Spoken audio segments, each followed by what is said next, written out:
Around 1250 BCE, in a small Egyptian village near the Valley of the Kings, a scribe was taking attendance. He wrote down who showed up for work, who didn't, and why. One man was absent because he was brewing beer. Another had been stung by a scorpion. Someone was drinking with a colleague. And next to several names, the scribe wrote a single word explaining that a woman in the household was menstruating. Think about that. 3,000 years ago, somebody was already calling out of work because of a period. And that tiny piece of limestone may be the oldest surviving workplace absence record we have. But here's the strange part. Egypt left us thousands of years of written records. We know what people ate, what they earned, what they complained about, even how they did laundry.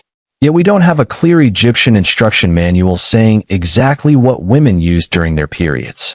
So we have to reconstruct the answer from the clues they left behind. And the strongest clue is something Egypt had everywhere. Linen. Egypt was basically a linen civilization. Flax was grown along the Nile. Linen was used for clothing, bedding, bandages, and even mummy wrappings.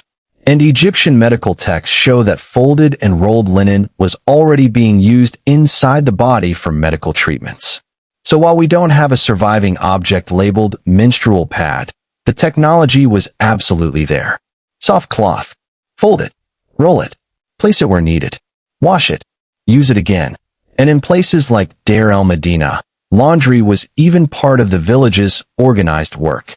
So the material probably wasn't some mysterious invention. It was linen. But then we hit something much more interesting. How did Egyptians actually think about menstruation? Ancient Egyptian culture was obsessed with purity.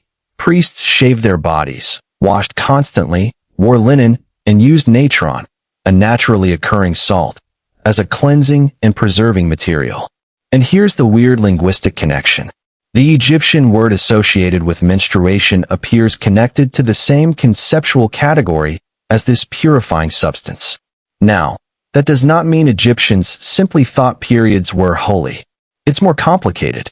But it suggests that menstruation could be understood through the idea of the body clearing something out rather than simply being dirty or shameful. And that idea shows up in another place. Egyptian medicine. The Kahin gynecological papyrus, dating to around 1825 BCE, is the oldest known medical text focused on women's health. It contains treatments for abdominal pain, fertility problems, vaginal conditions, and menstrual issues. Egyptian doctors didn't have modern biology, obviously. They believed things like the uterus could move around the body and cause problems. But some treatments were surprisingly practical. They used things like honey, herbs, oils, and linen-based vaginal treatments. And then there's one of my favorite examples. An ancient Egyptian pregnancy test. Women were instructed to urinate on barley and emmer wheat. If the seed sprouted, pregnancy was suspected. The prediction about whether the baby would be a boy or girl was nonsense.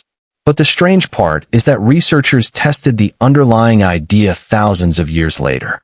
Pregnant women's urine did appear to make seeds germinate more often in one old experiment. The result isn't considered definitive today, but the basic idea is fascinating. Someone in ancient Egypt noticed a pattern. They didn't know about hormones. They couldn't explain the chemistry. But they noticed that pregnancy changed something in urine. That's basically observation turning into an experiment. And that pregnancy test reveals something important about menstruation. Because a missed period mattered. A lot. And here's where the entire story flips. We tend to imagine an ancient Egyptian woman having periods month after month, just like a modern woman. But she probably didn't. A woman living in ancient Egypt often started menstruating later because of nutrition and food availability. Then came marriage, pregnancy, childbirth, and often years of breastfeeding. Some Egyptian sources describe breastfeeding lasting for around 3 years.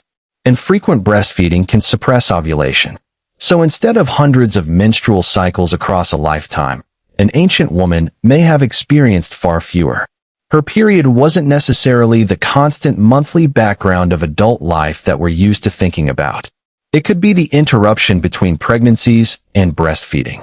And suddenly, the ancient Egyptian evidence makes much more sense. Why do the medical texts talk so much about bringing a period back, stopping excessive bleeding, fertility, and pregnancy. Because those were the things that mattered. The logistics of dealing with the blood? Linen was everywhere. They probably didn't need to write a manual about something everybody already knew how to handle. And then we return to that tiny piece of limestone. A scribe wasn't trying to preserve women's history. He was just doing his job. A worker was absent.